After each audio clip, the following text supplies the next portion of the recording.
집회 역시 합법적이고 평화로운 집회가 될 수 있도록 내일 집회 규모에 정치권과 시민사회가 촉각을 곤두세우고 있습니다. 경찰은 광화문 남쪽 도심 행진을 허용했습니다.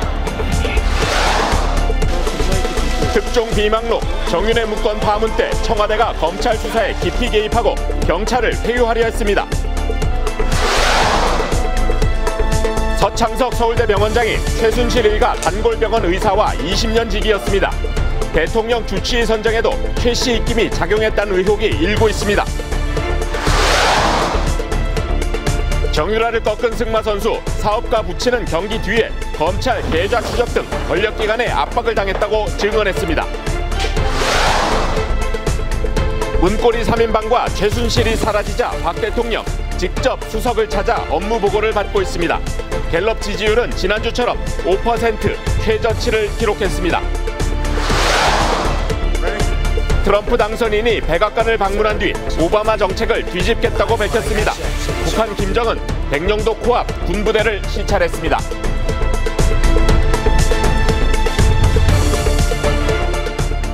시청자 여러분 안녕하십니까? 사실을 보고 진실을 말하는 뉴스판 금요일 소식입니다. 주말을 앞두고 즐거워야 할 텐데 그렇지가 못합니다. 팽팽한 긴장감이 감돌고 있습니다.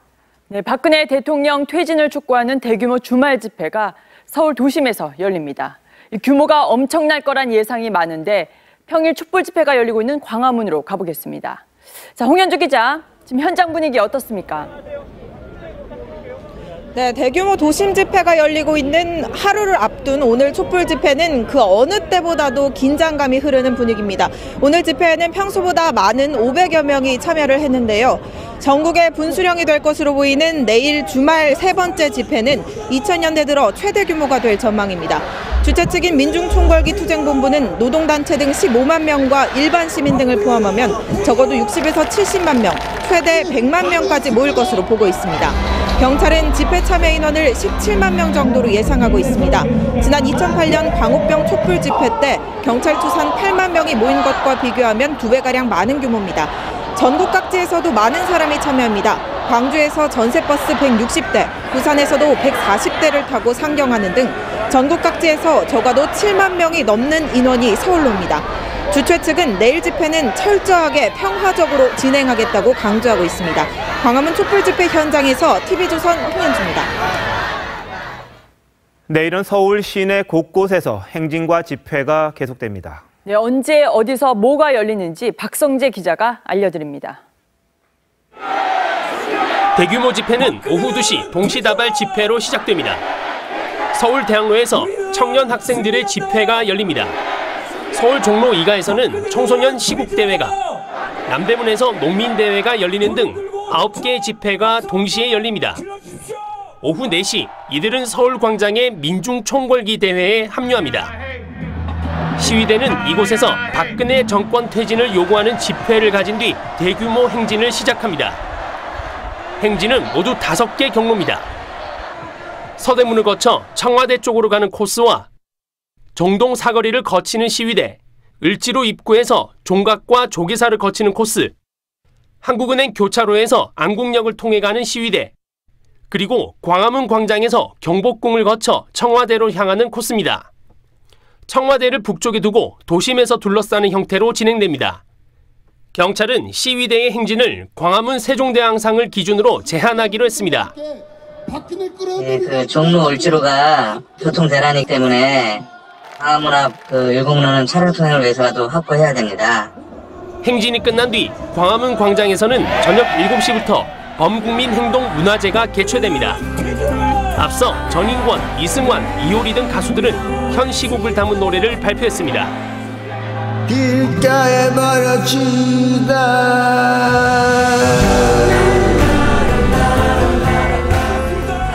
문화제가 끝난 뒤에도 광화문 광장 일대에서 텐트 농성과 시민 자유 발언이 다음 날까지 이어질 걸로 예상됩니다. TV조선 박성재입니다. 야권은 당 차원에서 팔을 걷어붙이고 내일 집회에 모든 힘을 쏟기로 했습니다.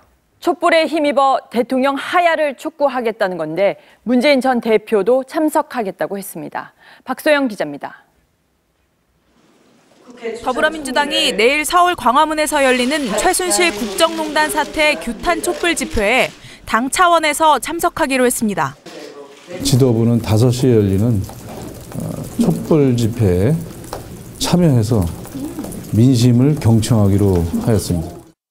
전국 시도당과 지역위원회에 참석을 독려했습니다. 촛불 집회에 앞서 당원 보고 형식의 별도 규탄 대회도 엽니다. 문재인 전 대표도 광장의 국민들과 뜻을 함께 하겠다고 했습니다. 문 전 대표는 내일 당 규탄 대회와 촛불 집회에 모두 참석합니다. 우리 촛불 시민들의 마음과 우리의 마음이 또 주의 마음이 꼭 같고. 문 전 대표는 내치는 물론 외교안보와 관련한 모든 권한을 내려놓으라며 사실상 대통령의 최후 통첩을 보냈습니다. 손학규 전 대표도 11월 12일 정오까지 결단하라고 박 대통령에 촉구했습니다. 국민의당은 더불어민주당에 앞서 집회 참여와 박 대통령 퇴진을 당론으로 결정했습니다. 이번 12일 집회가 마지막 장애 집회가 될 수 있도록 하야 요구에 동참한 두 야당은 이번 주 집회 규모를 본 뒤 다음 주부터는 탄핵을 본격적으로 추진할 가능성도 점쳐집니다. TV조선 박소영입니다. 경찰은 역부족입니다. 시위대는 수십만 명인데 동원할 수 있는 인원은 몇만 명에 불과합니다. 네, 물리적으로 저지할 수 없는 상황이 되자 평화 집회를 당부하는 대국민 담화를 발표했습니다. 조세혜 기자입니다. 청와대 인근 청운효자동 주민센터 앞. 경찰이 혹시 모를 상황에 대비해 시설물을 점검합니다. 행진 예상 경로엔 경찰들이 이미 배치됐으며 곳곳에서 대책회의를 하는 모습도 눈에 띕니다. 경찰은 대규모 도심 집회에 대비해 가용 가능한 경력을 최대한 동원한다는 방침입니다. 270개 중대 2만 5천여 명이 집회 관리에 투입됩니다. 경찰은 참가자를 자극하지 않고 안전관리에 중점을 두면서 최대한 유연하게 대처한다는 계획입니다. 하지만 불법 행위엔 엄정하게 대처하겠다는 분위기도 감지됩니다. 경찰 복장은 일상 근무복이 아닌 시위 진압 때 입는 기동복으로 통일했습니다. 정부는 평화적이고 합법적인 집회를 당부했습니다. 불법적인 집단 행동이나 폭력 사태로 변질되어 건전한 의견 개진의 장이 훼손되지 않을까 우려하고 있습니다. 정부는 많은 인파가 몰릴 것에 대비해 미아 보호소를 운영하고 응급구호 인력을 배치하겠다고 밝혔습니다. TV조선 조세혜입니다. 사회부 서주민 기자 나와 있습니다. 자, 서 기자. 네. 제일 궁금한 게 내일 시위대가 청와대 쪽으로 갑니까? 안 갑니까? 아니면 못 가는 겁니까? 일단 판넬을 먼저 보면서 설명을 드리겠습니다. 이 판넬에서 보시는 것처럼 일단 그 행진은 이렇게 다섯 개 갈래로 진행이 됩니다. 그러니까 이 5개 행진 이 대열이 이 청와대를 이렇게 둘러싸면서 청와대 방향으로 나가는 방향으로 진행이 됩니다. 이 주최 측은 이 청와대 인근까지 행진을 하겠다 이런 계획을 하고 있습니다. 그런데 이 경찰은 이 세종대왕상 이 밑으로까지만 이 집회를 허용하겠다는 입장입니다. 그러니까 이 5개 그 행렬 모두를 이 세종대왕상 밑에까지만 허용을 하겠다는 겁니다. 이 표면적인 이유는 교통 혼잡을 우려하고 있습니다. 그런데 이 내심 이 시위 행렬이 청와대까지는 오지 못하도록 막겠다 이런 분위기도 감지가 됩니다. 자, 그런데 말이죠. 오늘 법원이 청와대 인근에서 시위를 허용한 걸로 알고 있는데 그건 좀 다른 겁니까? 조금 헷갈리셨을 겁니다. 오늘 법원이 허용한 집회는 유성기업 노조에서 신고했던 집회입니다. 이 시간대도 오전 11시에 진행을 하고요. 이 진행 방향도 이 대규모 행렬과는 반대 방향으로 위에서 밑으로 내려오는 방향입니다. 그러니까 경찰이 금지한 곳 위에서 밑으로 내려오는 방향, 정반대 방향입니다. 그러니까 이 법원이 허용한 이 노조의 집회와 이번에 그 민중 총궐기 행진은 서로 다른 행사고요. 직접적인 연관성은 그렇게 크게 없다 이렇게 보시면 조금 이해가 빠르실 것 같습니다. 그런데 말이죠. 여하튼 청와대 주변 시위를 일단 인정을 한 셈이 되니까 시위대가 만약 밀고 가겠다고 하면 뭐 경찰과 충돌할 수밖에 없겠네요. 그렇습니다. 이게 우선 이번 집회를 주도하는 민중총궐기투쟁본부는 이 경찰의 행진 제한 결정에 효력을 정지해달라고 법원에 가처분 신청을 냈습니다. 이 경찰이 정한 제한선을 넘어서 이 경복궁역 인근인 이 내자동 로터리, 그러니까 이곳이죠. 내자동 로터리까지 행진을 허용해달라는 겁니다. 그 예전에도 이게 비슷한 가처분 신청이 여러 차례 있었는데요. 2012년 쌍용차 노조가 이번보다 더 청와대에 가까운 이 청운동 주민센터까지 행진하겠다고 신고를 하자 경찰은 금지했지만 법원은 이를 뒤집었습니다. 이 재작년에도 경찰이 국립민속박물관 앞 세월호 진상규명위원회에 집회를 금지했지만 법원은 허용했습니다. 하지만 2006년엔 한미 FTA 반대 단체들이 청운동 사무소까지 집회 신고를 했다가 금지당해서 다툼을 벌였지만 법원은 결국 경찰의 손을 들어줬습니다. 일부 단체가 과거에 교통 방해를 했던 전력이 있었다는 점이 참작이 됐습니다. 자, 뭐 그렇다면 이게 점차 허용하는 쪽으로 가는 듯한데 내일 결과 언제 나옵니까? 일단은 좀 지켜봐야 할 것 같습니다. 그런데 심리가 내일 오전 11시에 가처분 심리가 내일 오전 11시에 열립니다. 주최 측은 이번 집회가 최대한 평화적으로 진행이 될 것이다 이렇게 밝히고 있고요. 경찰도 충돌은 최대한 피하면서 유연하게 대처하겠다는 입장입니다. 이 같은 분위기가 법원 결정에 어떻게 반영이 될지는 좀 지켜볼 일인데 일단 지난 주말에 있었던 이 거리 행진 이것은 물론 평화적이었죠. 그런데. 그렇습니다. 그게 청와대 방향으로 물론 향하는 건 아니었지만 당시에 냈던 가처분 신청도 법원이 인용을 해서 행진은 허용이 된 바 있습니다. 네, 알겠습니다. 서 기자 잘 들었습니다.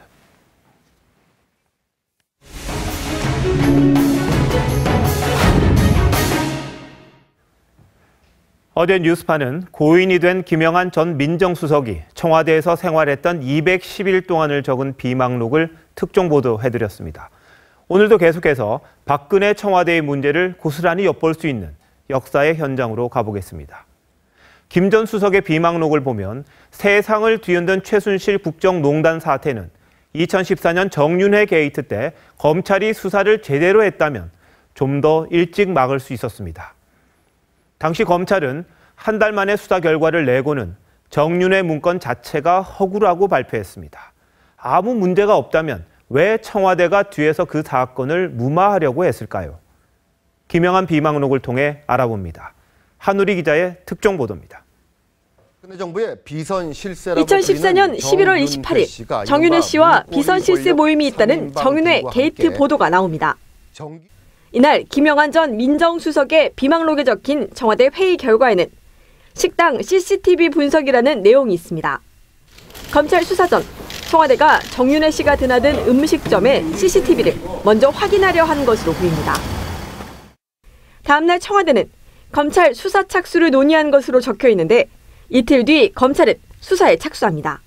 착수 다음 날 비망록엔 휴대폰, 이메일, 통신 내역, 범위 기간, 압수수색, 청와대 3비서관 소환 등 협의라는 문구가 적혀 있습니다. 3비서관은 최순실 사태로 수사를 받는 정호성, 이재만, 안봉근 등 소위 문고리 3인방을 말합니다. 문고리 3인방에게까지 불똥이 튀지 않도록 검찰과 협의한 정황으로 보입니다. 이어 수사의 템포, 범위, 순서가 모든 것, 수사 결과라고 결론 내렸는데 수사의 범위, 순서 등을 통제하려 한 것으로 읽힙니다. 이 직후 검찰은 실제 정윤회 문건의 내용보다는 문건 유출에 초점을 맞췄고 문건 작성자들 쪽만 압수수색에 나섭니다. 정작 비선 실세 의혹의 중심이던 정윤회 씨에 대한 주거지 압수수색은 쏙 빠집니다. 비망록에 따르면 김기춘 당시 대통령 비서실장은 압수수색 다음 날 불만, 토로, 누설은 쓰레기 같은 짓이라며 수사 방향을 유도하고 이어 수사가 한창인 12월 13일엔 조기 종결토록 지도하라고 지시합니다. 그리고 검찰은 이듬해 1월 5일 수사 한 달여 만에 정윤회가 청와대 비서진을 쥐락펴락했다는 비선 실세 의혹은 가짜라는 수사 결과를 발표합니다. TV조선 한입니다.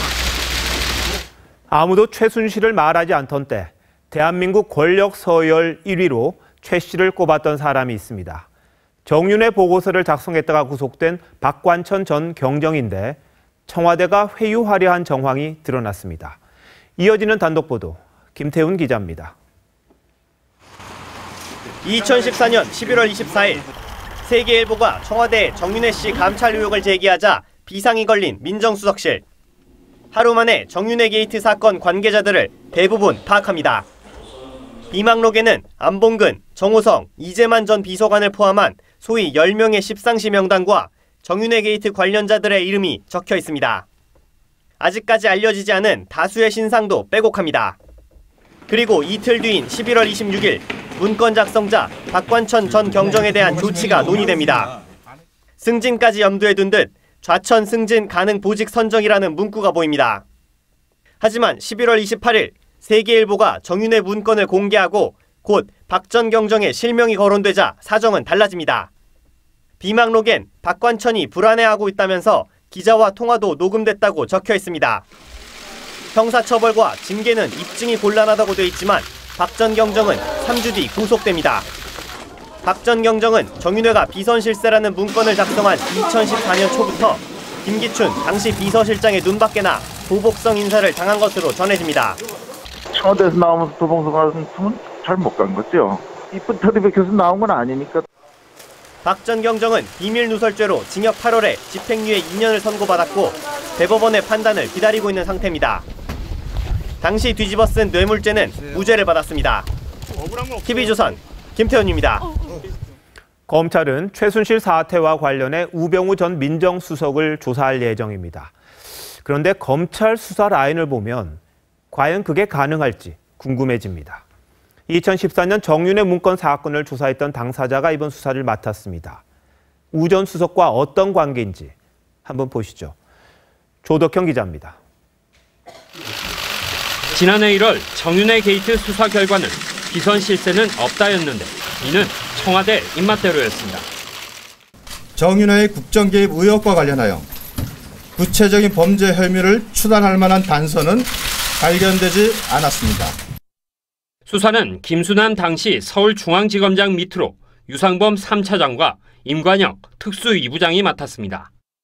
사실상의 수사 지휘는 대검찰청 반부패부장 직무대리를 겸임하던 윤갑근 대검 강력부장과 최윤수 선임연구관이었습니다. 정윤회 문건을 허위로 결론낸 이들은 우병우 당시 민정비서관이 민정수석으로 영전함과 동시에 승승장구합니다. 윤갑근 강력부장은 대검의 핵심 부서인 반부패부장에 정식 임명됐고 유상범 중앙지검 3차장은 검사장으로 승진해 대검 공판송무부장이 됩니다. 우병우 전 수석의 대학 동기인 최윤수 연구관은 유상범 3차장의 빈자리로 옮긴 뒤 1년 만에 검사장으로 승진하고 우 전 수석 밑에서 일한 적이 있는 임관혁 특수 2부장은 특수 1부장으로 옮겨 관례를 벗어나 서울중앙지검 부장검사직을 한 번 더 맡습니다. 특히 윤갑근 반부패부장은 지난해 12월 고검장으로 승진한 뒤 지난 8월부터는 다시 우병우 수사를 지휘하고 있습니다. 우병우 사단 걷어내기 전에는요 수사 제대로 안 됩니다. 법무부 장관도 여기에 대해서 책임지셔야 됩니다. 우병우 사단이 우병우를 수사하다 보니 우 전 수석이 황제 출석을 하고 황제 조사를 받은 겁니다. TV조선 조덕현입니다. 이번 최순실 게이트로 세월호 7시간 논란도 다시 불거졌습니다. 이 대통령이 그 시간 동안에 성형수술을 받은 것 아니냐는 의혹에 청와대는 유언비어라고 강력 부인했습니다. 청와대 침대 개수까지 조목조목 해명했지만 너무 늦었고 불신도 너무 커져버렸습니다. 홍혜영 기자입니다. 야당이 최순실 파문 이후 세월호 7시간 문제를 다시 제기합니다. 7시간 동안 대통령 어디 있는지 알고 계세요? 그때? 저는 박 대통령이 세월호 사고 당일 청와대 관저에서 성형 시술을 받았다는 의혹이 쏟아지자 청와대가 정면 대응에 나섰습니다. 대통령께 직접 확인한 결과 전혀 사실이 아닙니다. 외부인이나 병원 차량이 온 기록이 없고 시술 의혹을 받는 성형외과 원장은 그날 인천에서 골프를 쳤다고 했습니다. 또 대통령은 내시경을 할 때도 마취제를 쓰지 않는다고 했습니다. 박 대통령이 7시간 동안 고용복지수석과 통화하고 15차례 세월호 상황 보고를 받았다며 분단위까지 공개합니다. 10시 57분, 11시 20분, 11시 23분, 11시 28분. 청와대가 구입한 고급 침대 3개 중 하나를 최순실 씨가 썼다는 의혹에는 하나는 이명박 정부 때 구입한 것이고 나머지는 청와대와 대통령 휴가지인 저도에서 쓰고 있다고 해명했습니다. 하지만 야권에선 박 대통령이 그 시간 뭘 했는지 구체적으로 밝히라고 했습니다. TV조선 홍혜영입니다.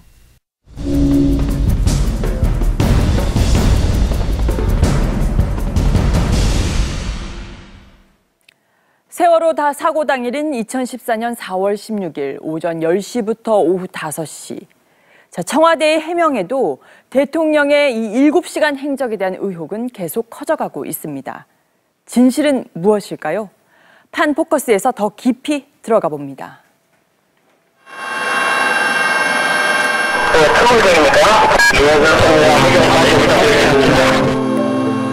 모두 지켜볼 수밖에 없었습니다.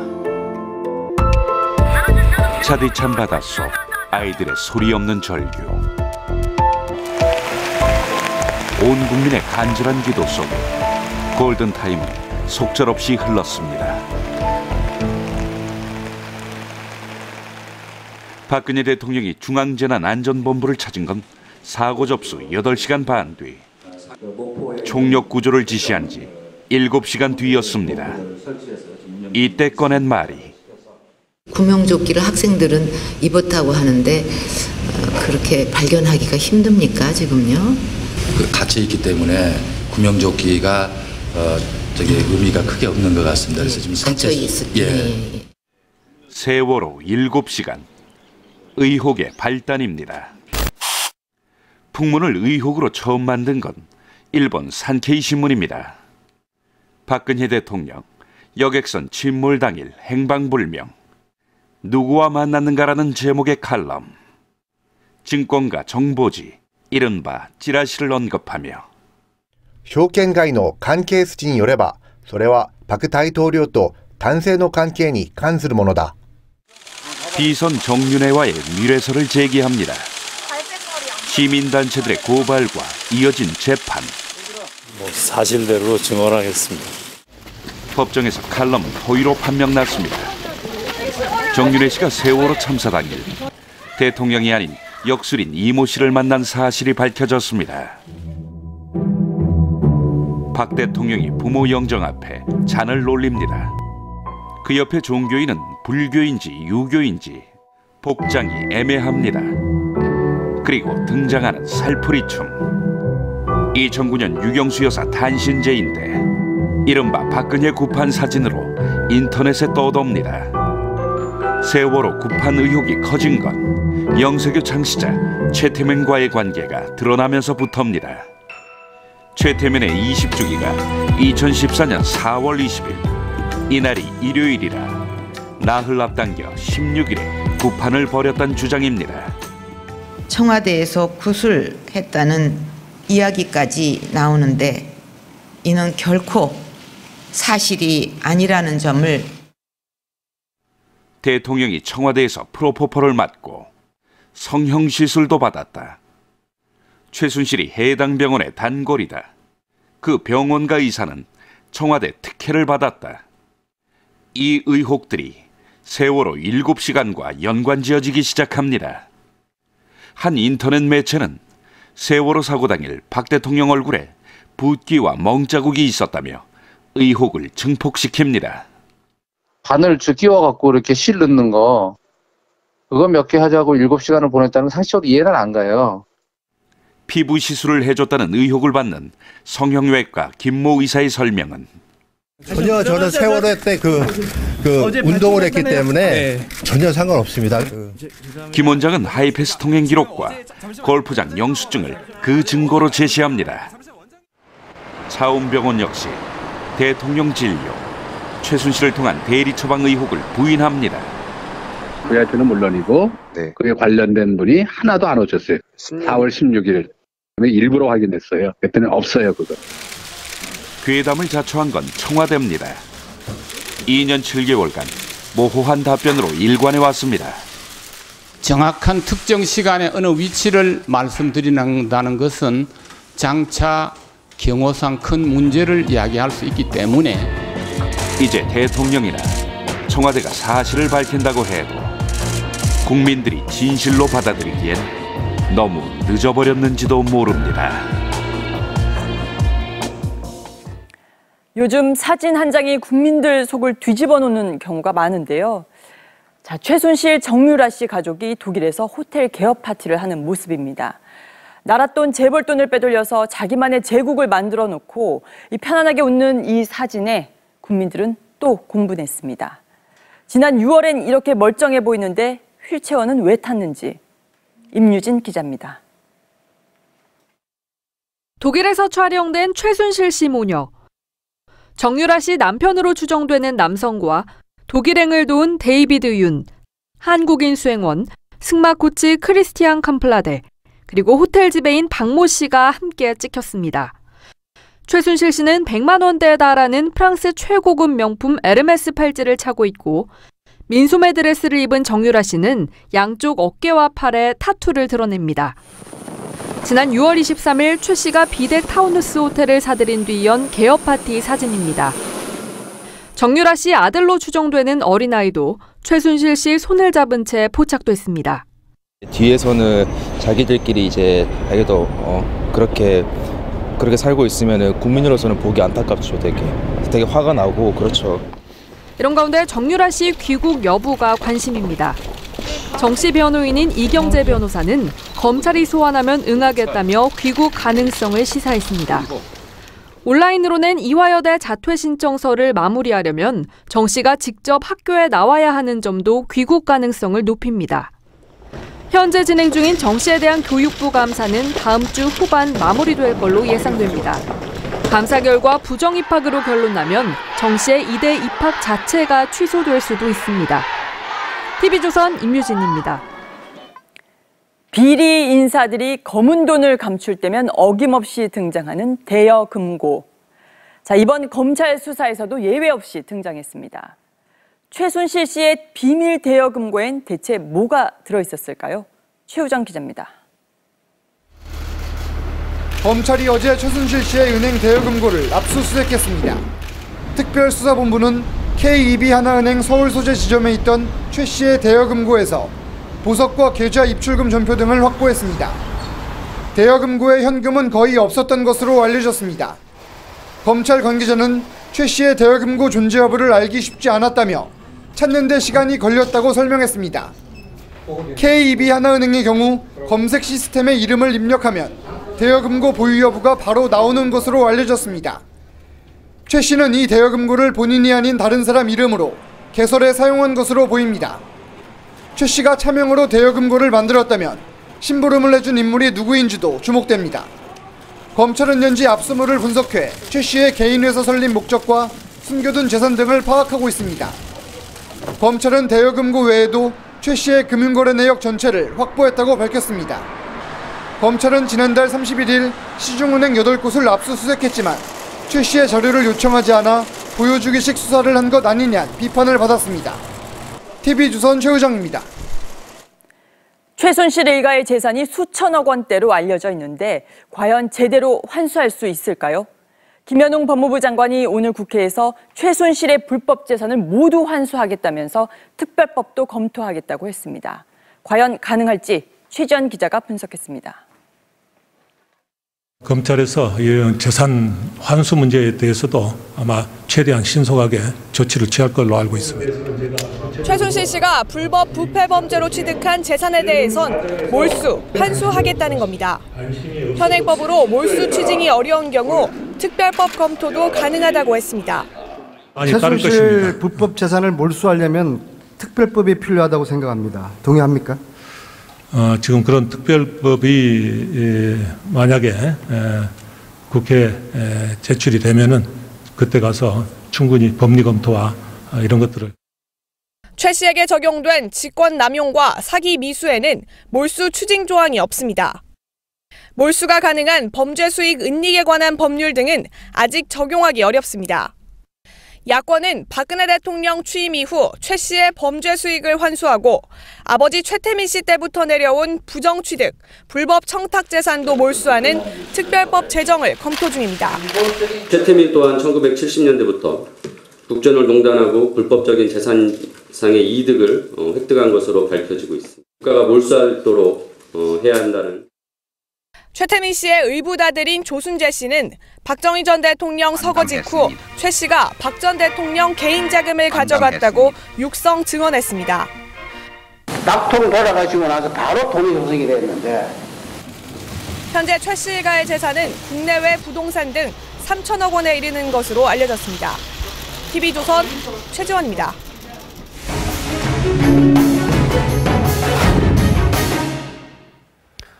전방위로 확산하는 최순실 게이트는 급기야 의료계로 번졌습니다. 오늘 준비한 TV조선 단독 기사는 서창석 서울대 병원장이 대통령 주치의가 된 과정과 관련한 이야기입니다.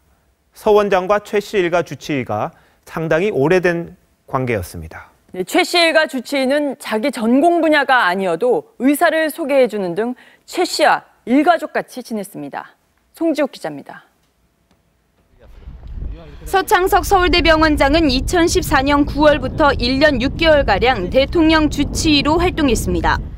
그런데 서 원장이 최순실 씨 등 일가를 10수년 동안 진료해온 순천향대 A 교수와 20년 넘게 친분을 둔 것으로 확인됐습니다. 그 양반도 20년 넘게 알았죠. 우리 친한 동료죠. 서 원장은 A 교수가 조직한 학회 초창기 멤버였고 함께 정부 용역 연구조사도 진행했습니다. 거의 초기 멤버세요. 네. 학회가 제도할 때 다 관여를 하셨었어요. 같이 벌써 몇십 년이 됐는데요. 순천향대는 최 씨의 딸 정유라 씨와 최 씨의 언니 최순득 씨, 조카 장시호 씨 등 최 씨 일가가 90년대 후반 이후 계속 진료를 받아온 병원으로 전해졌습니다. 특히 A 교수가 최 씨의 딸 정 씨의 수술을 맡으면서 관계가 두터워진 것으로 알려집니다. 이현이가 6살 때 우리가 수술했거든. 더욱이 순천향병원은 우병우 전 청와대 민정수석의 처가 식구들도 자주 진료를 받는 등 비선 실세 논란 주역 상당수가 이용해온 것으로 보입니다. 이 때문에 최 씨가 그동안 알던 의사 인맥을 통해 대통령 주치의 선정에도 관여했을 것이란 의구심이 커지고 있습니다. TV조선 송지욱입니다. 최순실 씨 단골 성형외과가 청와대로부터 직접 지원을 받았다는 의혹도 커지고 있습니다. 청와대 경제수석이 해외 진출을 돕고 경쟁업체는 사정기관으로부터 대대적인 조사를 받았습니다. 이상배 기자입니다. 최순실 씨 모녀가 단골이었던 서울 논현동의 성형외과입니다. 정인의 학교 이장 그런데 이 성형외과는 청와대로부터 갖가지 지원을 받았다는 의혹을 받고 있습니다. 조원동 정 청와대 경제수석 부인은 박근혜 대통령이 굉장히 좋은 성형 기술이 있다, 한번 고려해봐라고 말해 업체 해외 진출 지원에 나섰다고 밝혔습니다. 이 병원 김모 원장이 직영해온 화장품 의료기기 제조업체 A사는 청와대 명절 선물 납품업체로 선정되고 소규모 업체임에도 경쟁이 치열한 국내 유명 면세점에 점포를 입점했습니다. 반면 이 업체와 경쟁한 업체는 사정기관으로부터 대대적인 조사를 받았습니다. A사 제품인 성형수술용 리프팅 실을 놓고 특허 심판에 걸린 B사는 검찰과 경찰, 세관으로부터 대대적인 조사를 받았습니다. 특별한 곳에서 수사를 나오고 압수수색을 하고 하다 보니까 아니 이게 일반적이지 않은 건데 이런. 보건복지부는 앞서 최순실 씨의 대리 처방 의혹이 불거진 차움병원과 김 씨 성형외과에 대해 현장 조사를 벌였습니다. TV조선 이상배입니다. 지나친 부모의 욕심은 아이들을 다치게 합니다. 최순실은 물불을 가리지 않고 뒷바라지를 했지만 결국은 딸의 이화여대 자퇴를 지켜봐야 했습니다. 네, 최 씨가 얼마나 심하게 치맛바람을 날렸는지는 이번 리포트 보시면 잘 아실 수 있습니다.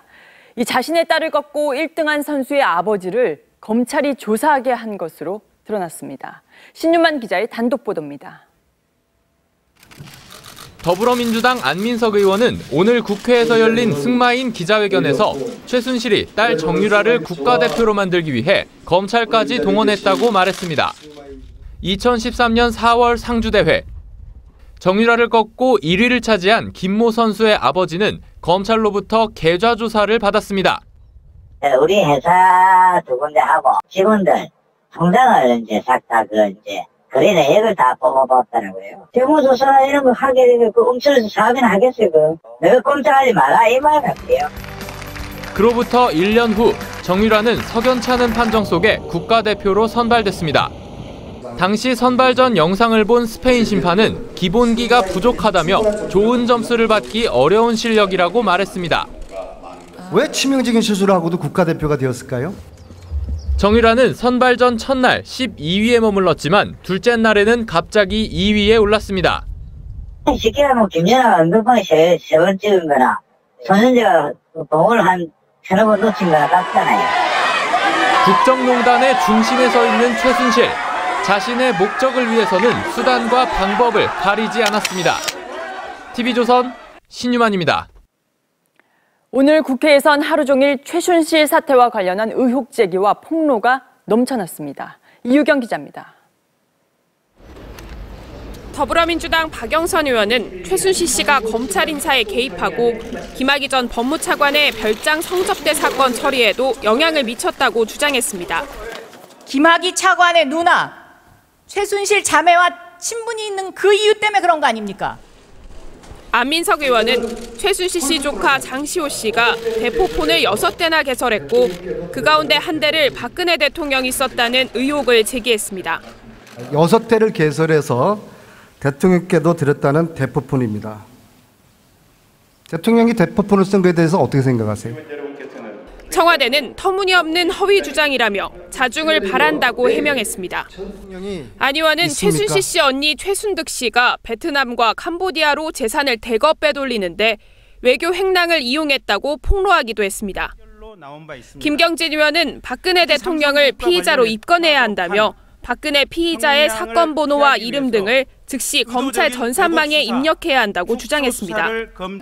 더불어민주당 이재정 의원은 문화체육부가 제작한 오방색 끈과 달력을 건넸다 황교안 총리와 설전을 벌였습니다. 이거 뭐 하는 겁니까? 야당 의원들은 구체적 근거를 제시하지 않았고 답변하는 황교안 총리나 장관들도 확인 없이 아니다, 모른다는 답변을 반복했습니다. TV조선 이유경입니다. 차은택 씨가 민간인 신분으로 안종범 전 수석과 2014년 UAE 출장을 함께 갔다고 TV조선이 단독 보도한 적이 있습니다. 박근혜 대통령이 차 씨를 소개했다고 안 전 수석이 진술한 것으로 알려졌습니다. 그런데 영장실질심사를 받으러 온 차 씨의 헤어스타일이 또 달라졌습니다. 장용욱 기자입니다. 안종범 전 수석은 2014년 8월 박근혜 대통령의 특사로 아랍에밀레이트를 방문합니다. 박 대통령은 이에 앞서 모하메드 왕세제에게 안종범 당시 경제수석과 경제협력 방안 등을 논의하면 된다는 메일까지 보낸 것으로 알려졌습니다. 그런데 안 전 수석의 특사 방문에 은밀하게 동행한 사람이 차은택 씨라고 TV조선이 단독 보도한 바 있는데 검찰 수사에서도 확인됐습니다. 안 전 수석은 검찰에서 2014년 UAE 출장을 앞두고 박근혜 대통령이 같이 갈 사람으로 차은택 씨를 소개했다고 진술한 것으로 알려졌습니다. 안 전 수석은 이때 처음 차 씨를 만났다고 진술했습니다. 당시 차 씨는 문화융성위원회 임명되기도 전이었습니다. 차 씨가 문학의 황태자로 급부상한 건 박 대통령의 직간접적인 영향 때문이라는 해석을 뒷받침하는 말입니다. 한편 차 씨는 오늘 삭발한 모습으로 법원에 출석해 2시간가량 영장실질심사를 받았습니다. 이 자리에서도 차 씨는 우병우 전 수석과의 친분은 부인한 것으로 전해졌습니다. 본인은 우 수석을 모른다고 얘기를 합니다. 차 씨는 안 전 수석과 광고회사 강탈을 시도하고 2014년 한 아세안 정상회담 용역을 주선하는 대가로 2억 8천만 원을 챙긴 혐의 등으로 밤늦게 구속될 전망입니다. TV조선 장용욱입니다. 기업에 대한 수사가 시작됐습니다. 검찰은 권오준 포스코 회장을 불러 광고회사 매각에 대해 조사하고 있습니다. 삼성 등 재벌 총수 7명도 앞으로 조사할 텐데 검찰의 의지를 시험하는 가늠자가 될 것으로 보입니다. 박상현 기자입니다. 포스코 계열 광고회사 포레카 지분 매각을 결정했던 포스코 권오준 회장이 검찰에 출석합니다. 차은택 씨와는 어떤 관계이십니까? 조사에 성실하게 임하겠습니다. 포레카 지분 강탈을 함께 시도한 혐의로 안종범 전 수석, 송성각 전 콘텐츠진흥원장은 이미 구속됐습니다. 권 회장은 2014년 포스코 회장에 선정되는 과정에 최순실 씨의 도움을 받았다는 의혹도 사고 있습니다. 최 씨가 주도한 미르재단과 K스포츠재단에 각각 30억 원, 19억 원을 낸 것도 보은 성격이란 의심을 받습니다. 권 회장은 조사 과정에서 차은택 씨와 공모한 사실이 드러날 경우 피의자 신분으로 전환될 수 있습니다. 검찰은 박근혜 대통령과 미르 K재단 기금 마련을 따로 만나 논의했을 것으로 보이는 대기업 총수 7명도 곧 조사할 방침입니다. TV조선 박상현입니다. 이번엔 우병우 전 수석 수사 관련 소식입니다. 검찰이 우 전 수석 부인의 휴대전화를 분석 중인데 최순실 씨와 친목 모임을 했다는 의혹까지 낱낱이 파헤쳐야 한다는 목소리가 높습니다. 최현식 기자입니다. 검찰은 어제 우병우 전 민정수석의 집 압수수색 과정에서 부인 이모 씨의 휴대전화까지 가져왔습니다. 검찰 관계자는 우 전 수석이 사용했을 가능성 등이 있어 함께 가져왔다고 밝혔습니다. 이 씨는 최순실 씨와 팔선녀라는 친목 모임까지 함께했다는 의혹을 받습니다. 휴대전화 분석 과정에서 최 씨와의 통화 기록이나 문자 대화가 나올 경우 의혹이 사실로 드러날 가능성도 있습니다. 우 전 수석은 2014년 청와대 민정비서관 인사검증에서 불가 판정을 받았다가 최 씨의 지원으로 통과됐다는 의혹도 받고 있습니다. 박영선 더불어민주당 의원은 최 씨와의 친분을 이용해 인사에 개입한 3인방 중 한 명이 우 전 수석의 장모라는 주장을 내놨습니다. 야3당은 우 전 수석 구속 수사를 촉구했습니다. 국민의 요구인 우병우 전 민정수석을 구속 수사하십시오. 그런 길만이 박근혜 최순실 게이트의 진상을 규명할 수 있습니다. 검찰은 휴대전화 분석이 어렵고 시간이 많이 걸린다고 밝혔습니다. TV조선 최현식입니다. 조선일보가 특종 보도한 우병우 황제조사 사진 때문일까요? 검찰이 청사창문 대부분을 흰색 블라인드로 이렇게 가렸습니다. 수사 결과까지 깜깜하게 하겠다는 뜻은 아니겠죠. 주원진 기자가 보도합니다. 팔짱을 낀 채 제 집처럼 활보하고 미소 짓는 우병우 전 수석. 소환 조사를 받는 한때 왕 수석. 검찰 선배 앞에 공손히 선 대한민국 검사와 수사관. 이 황제조사 사진은 검찰을 향한 국민 신뢰를 땅에 떨어뜨렸습니다. 그런데 오늘 서울중앙지검 청사 대부분의 창에 블라인드가 내려졌습니다. 여론을 질타해 검찰이 낸 나름의 대응책으로 보입니다. 검찰 관계자는 일괄적으로 블라인드를 내리라는 지시는 없었다고 밝혔습니다. 황제조사 사진 이후 검사들 개개인이 자신의 사적 공간이 언론에 노출될 수도 있다는 생각에 블라인드를 내리는 분위기라고 말했습니다. 오늘 검찰청 앞에는 박근혜 대통령 퇴진을 주장하는 전국 변호사 시국 모임 200여 명이 기자회견을 열었습니다.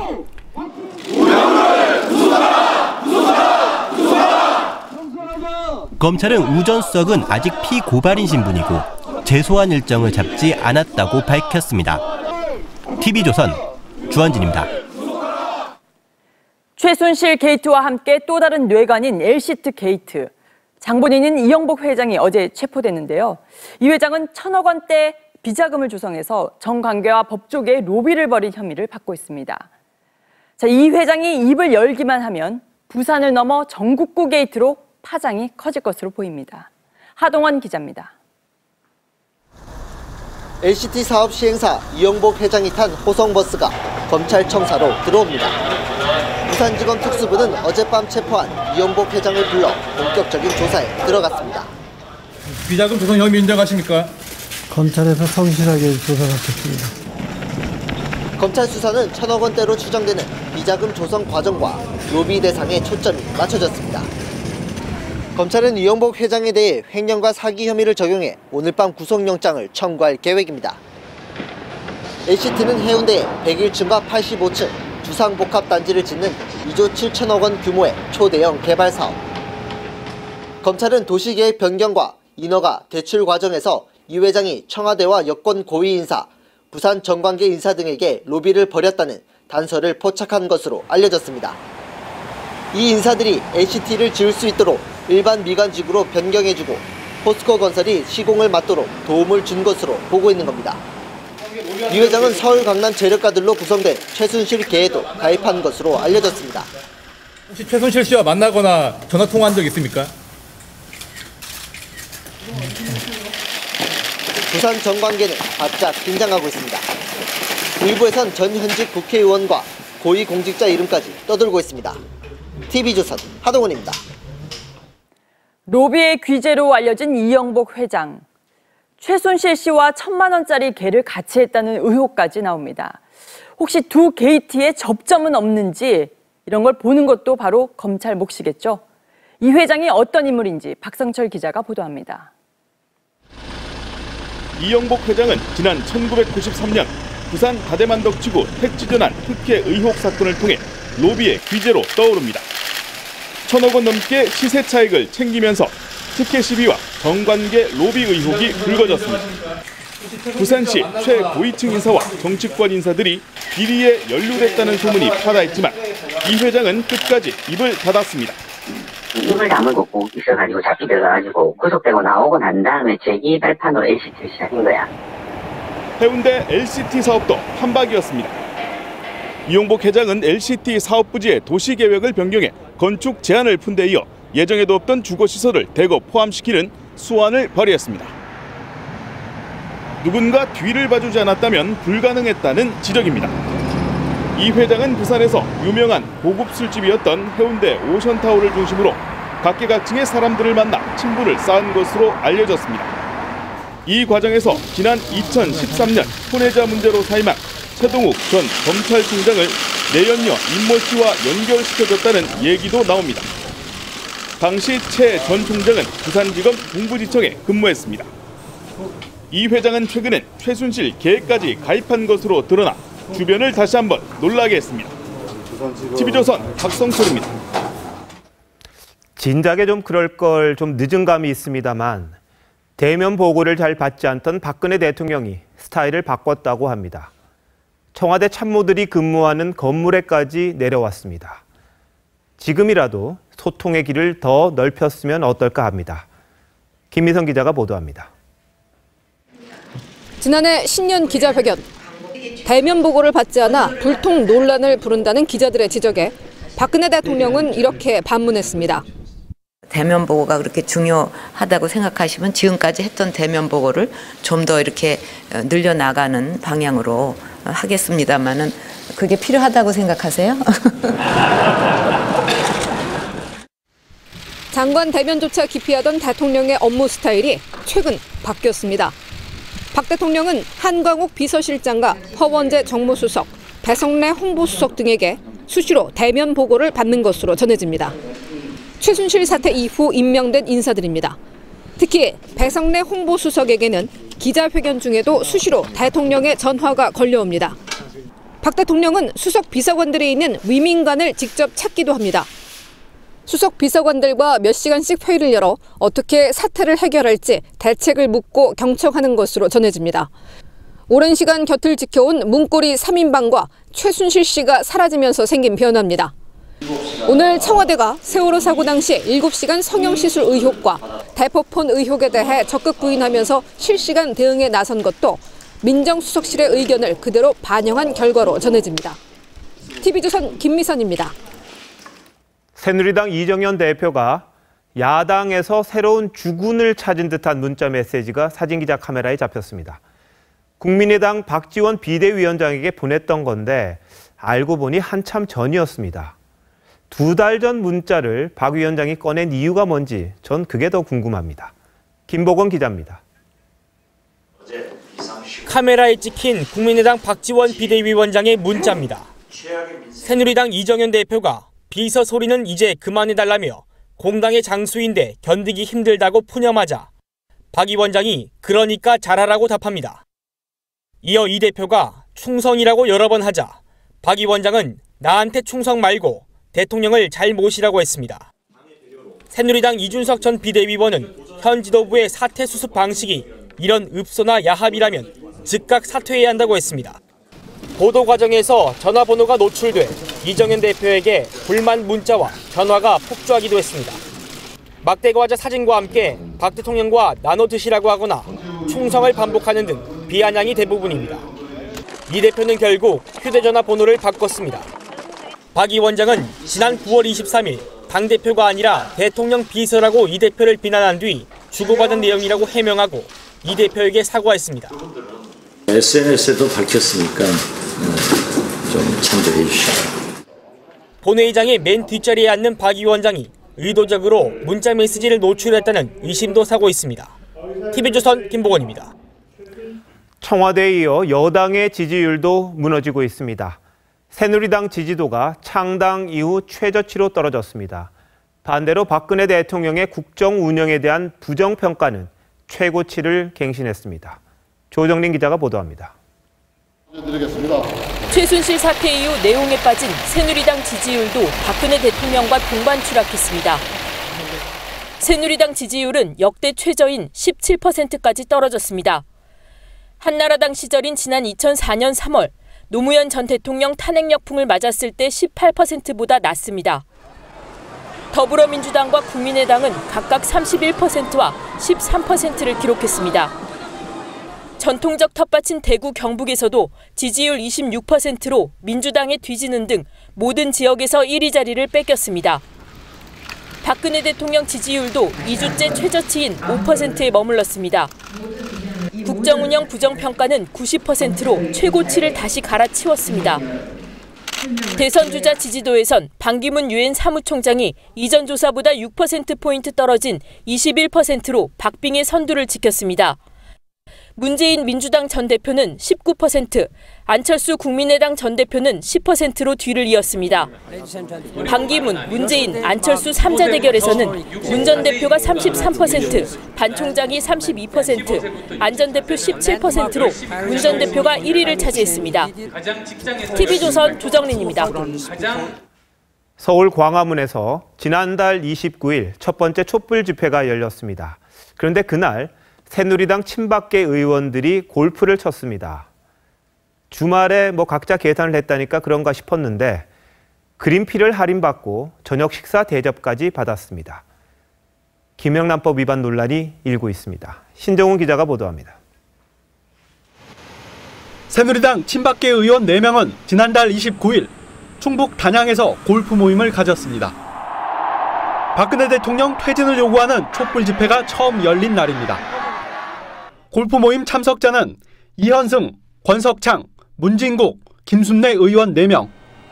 정상 요금은 1인당 16만 원이지만 의원들은 2만 원 할인된 14만 원만 냈습니다. 권익위는 국회의원에 대한 골프장 이용 요금 할인을 전형적인 청탁금지법 위반 행위로 규정하고 있습니다. 한 의원실 관계자는 예약이 다 차지 않아 할인가를 적용받은 것이라고 해명했습니다. 이들은 라운딩을 한 뒤엔 시도 의원들과 만찬을 가졌습니다. 총 23명이 참석했고 식사 비용 48만 원은 제천시 의원들이 지불했습니다. 만찬 자리에는 친박계 핵심 홍문종 의원도 참석했습니다. 통상 3만 원 이하 식사 대접은 허용되지만 직접 직무 관련성이 있을 경우 김영란법 위반이 될 수 있습니다. 국회의원은 사실상 기초의원 공천권을 갖고 있기 때문에 직접 직무 관련성이 있다는 해석이 나옵니다.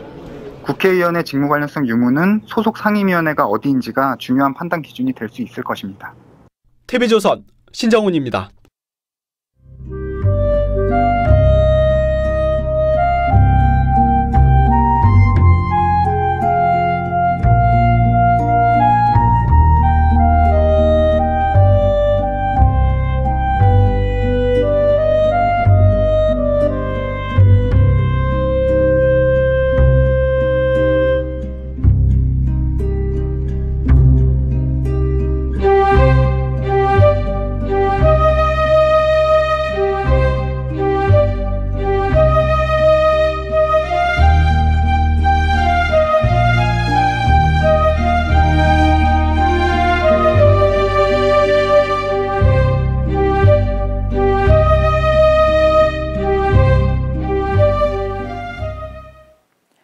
북한 김정은이 서해 최전방 섬을 찾아 포사격 훈련을 참관했습니다.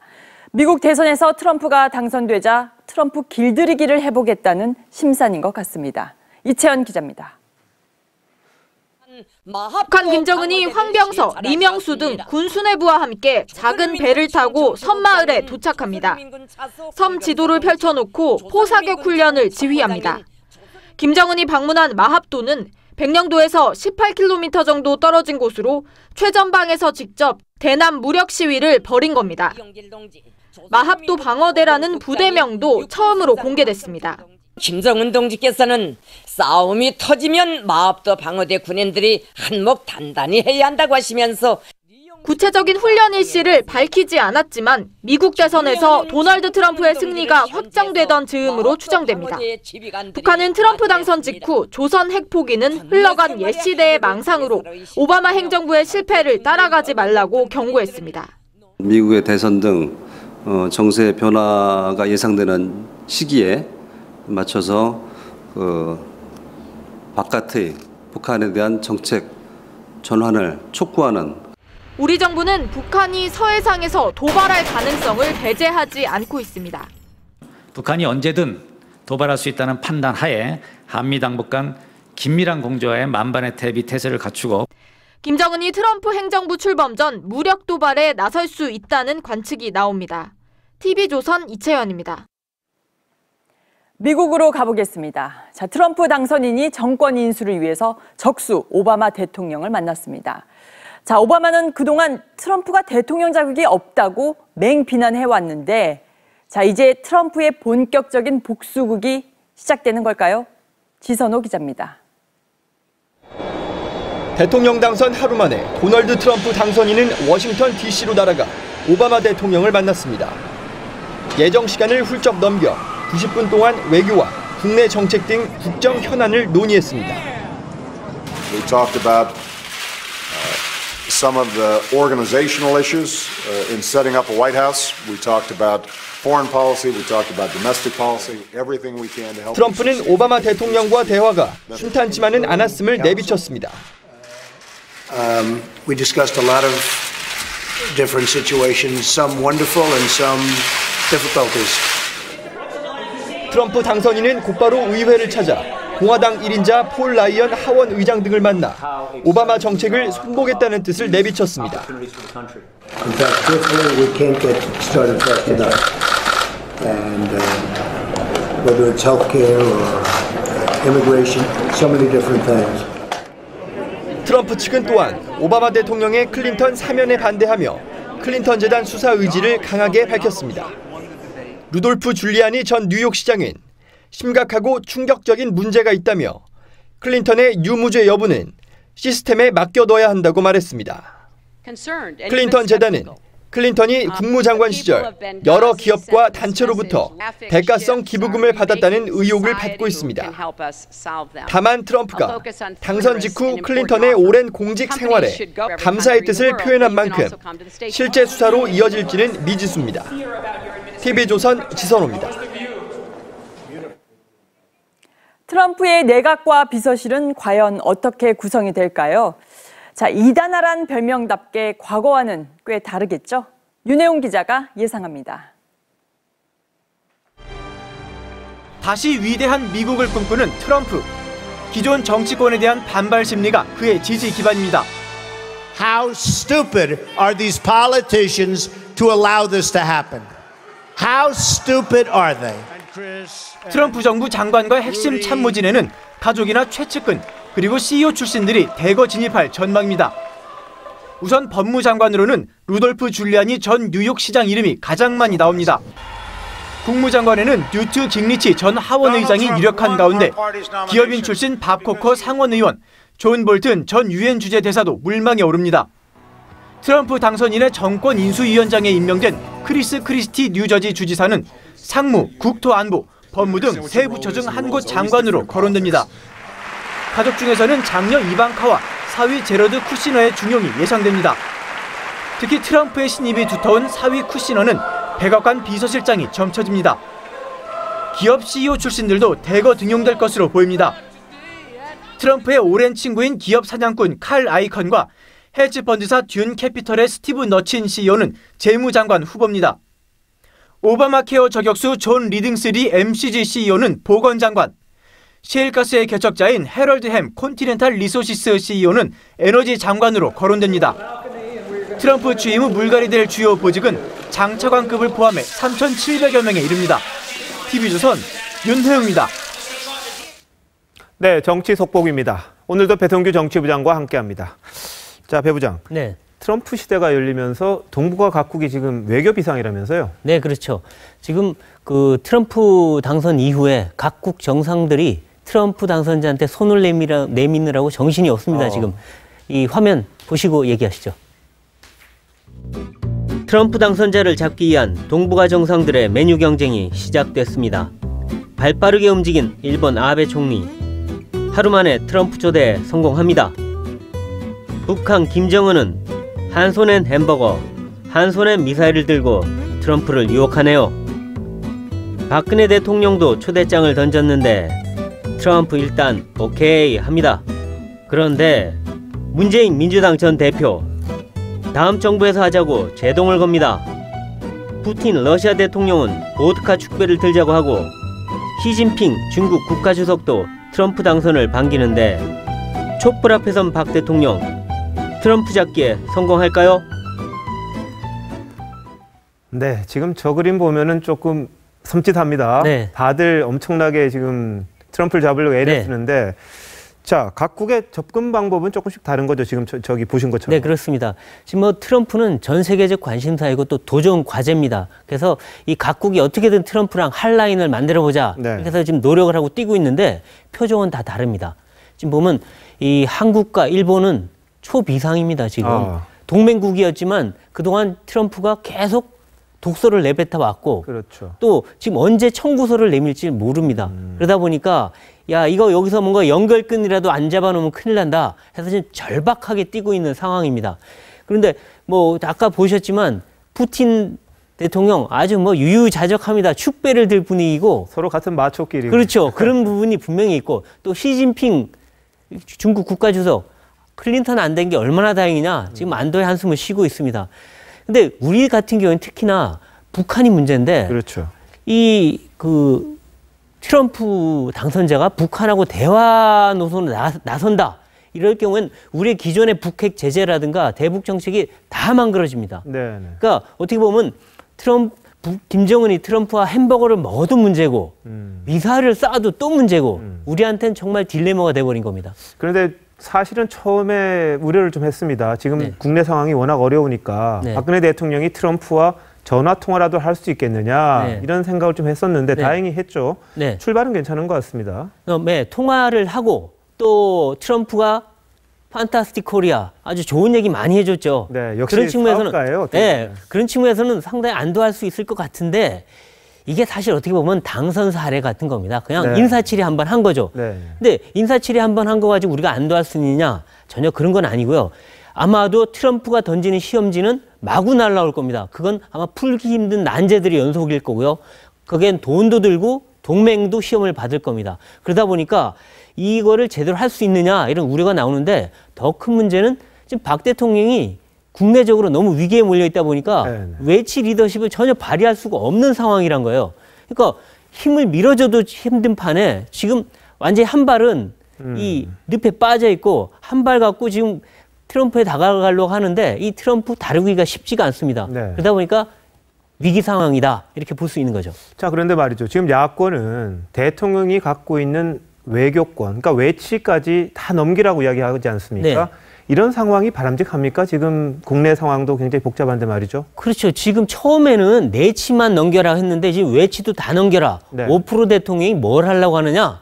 다 놔라. 이런 상황이 되다 보니까 지금 뭐 국가적으로 내치는 물론이고 외치 리더십마저 싹 사라져가는 상황인데 지금 비상 상황 아닙니까? 지금 이런 상황에서 혹시나 이 트럼프가 우리한테 엄청난 큰 짐을 안긴다거나 아니면은 이제 북한이 제2의 천안함, 연평도 도발 또는 북핵 실험 또 해보면 그때는 어떻게 대응할 거냐?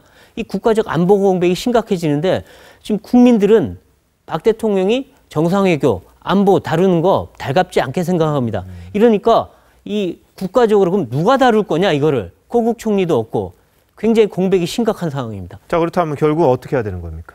지금 결국에는 이건 정치적으로 풀 수밖에 없어요. 물론 헌법상 이 대통령은 국가 원수이자 군 통수권자입니다. 이거를 지금 야당이 무조건 다 내려놓으라 그러는데 그럼 누가 이걸 가집니까? 그러니까 법적으로도 쉽지가 않고 고국 총리 뽑히지도 않았어요, 지금. 그렇죠. 그러면서 영수회담도 하지 말자. 그러면 이건 이제 대통령 그냥 버티고 있고 이런 상황 오래 가면 안 되기 때문에 정치적으로 빨리 합의를 해야 됩니다. 그러니까 대통령 권한 어디까지 할 거냐, 임기 언제까지냐, 거국 총리는 어디까지 가져가느냐 권한을 이게 빨리 정리해야지 이 외교 공백, 안보 공백 오래 가면 나라가 이상해집니다. 네, 알겠습니다. 배 부장 잘 들었습니다. 고맙습니다.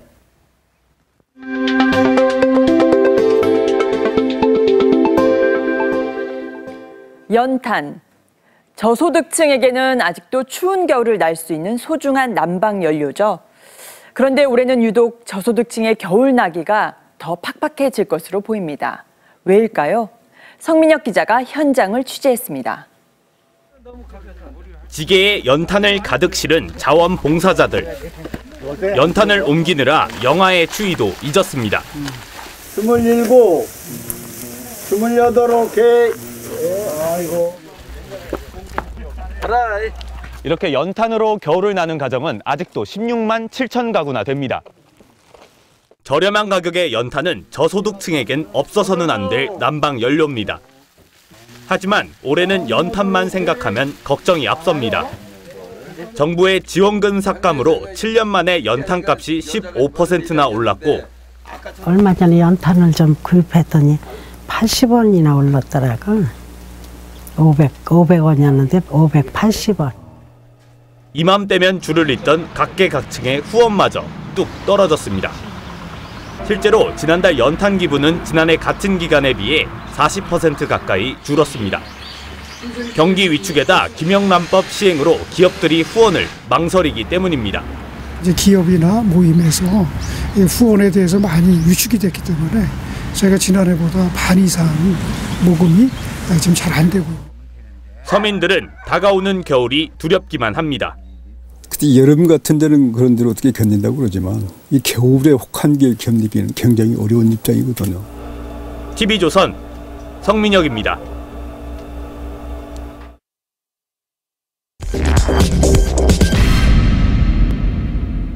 박근혜 대통령이 느닷없이 총리 후보를 지명하자 야권에서 하야 요구가 대놓고 터져나왔습니다.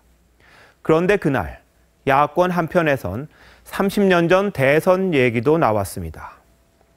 경험 많은 박지원, 김종인이 한 목소리로 87년 대선 패배를 잊지 말자고 한 겁니다. 당시 6월 항쟁으로 직선제 개헌을 이뤘지만 정작 그 과실은 군부 정권의 후신쯤 되는 노태우 대통령이 따먹었습니다. 갈라진 삼김의 대권 경쟁 때문이었습니다. 박지원 국민의당 비대위원장은 야권이 벌써부터 대통령은 우리가 먹었다고 행동하면 국민이 확 뒤집어 버린다고 했습니다. 지금 상황이 어떻기에 그때와 비슷하다는 걸까요? 보름 전 대통령의 첫 대국민 사과가 나오고 나서 야권의 목소리가 어떻게 바뀌었는지 보겠습니다. 대통령 사과 직후 문재인 전 대표는 거국 내각만이 유일한 길이자 최후의 방안이라고 합니다. 안철수 전 대표도 거국 내각을 주장합니다.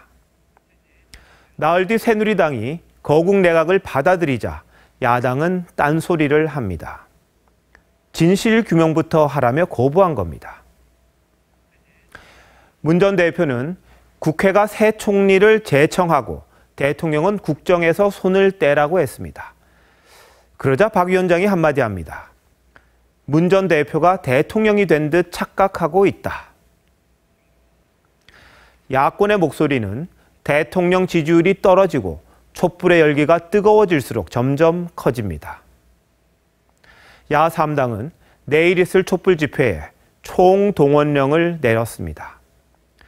87년 대선을 거론하며 민심과 국정공백 수습이 먼저라던 박지원 위원장까지 거리에서 하야 서명을 받고 있습니다. 문재인 전 대표는 대통령더러 군 통수권과 계엄권도 내놓고 외교에서도 손을 떼라고까지 합니다. 야권은 탄핵 얘기만 삼가고 있습니다. 노무현 대통령 때의 탄핵 역풍을 기억하기 때문입니다. 그러나 자고 나면 말을 바꾸는 야권이 탄핵 카드까지 내밀지 말라는 법이 없습니다. 그러면 한 치 앞을 볼 수 없는 혼돈이 닥칠 수밖에 없습니다. 8만 대장경에 욕심은 만족을 모르는 불가사리라고 했습니다. 법구경도 하늘이 7가지 보배, 7보를 비처럼 내려도 욕심은 배부를 줄 모른다고 했습니다. 이미 정권을 잡은 듯 한없이 욕심을 부풀리는 야당을 보며 경전 말씀이 떠올랐습니다. 오늘의 앵커 칼럼, 권력욕에 빠져드는 야권이었습니다.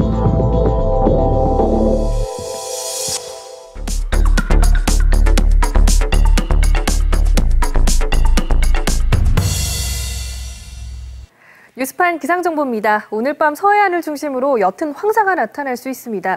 이상 기상현상 때문에 최근 가을에도 이 황사가 발생했는데요. 겨울에도 나타날 가능성이 크니까요. 대기질 예보에도 유의해 주시기 바랍니다. 이번 주말에도 큰 추위 걱정은 안 하셔도 되겠습니다. 내일은 오늘보다 기온이 더 오르겠습니다. 다만 일부 지역엔 비 예보가 있는데요. 서울, 경기, 강원, 영서는 내일 밤 사이, 또 제주와 전남, 경남 지역은 모레 밤 사이 예상됩니다. 오늘은 고기압의 영향으로 전국이 맑았습니다. 미세먼지 농도가 다소 높게 나타났는데요. 내일은 보통 수준 예상됩니다. 또 전국이 맑다가 오후에 구름 많아지겠습니다. 내일 아침 최저 기온은 대전, 대구 5도, 대관령은 0도까지 떨어지겠고요. 낮 최고 기온은 아침보다 크게 올라 대체로 17도 안팎으로 일교차가 매우 크겠습니다. 월요일 오전에는 남부지방에 비가 지나겠고요. 이후에는 대체로 맑은 날씨 이어지겠습니다. 또 평년보다 높은 기온을 보이겠는데요. 따라서 수능 한파는 없을 것으로 예상됩니다. 날씨였습니다. 뉴스판 오늘은 여기까지입니다. 사실을 보고 진실을 찾는 뉴스는 계속됩니다. 네, TV조선은 내일도 광화문 집회 현장을 생생하게 전해드리겠습니다. 시청해주신 여러분 고맙습니다.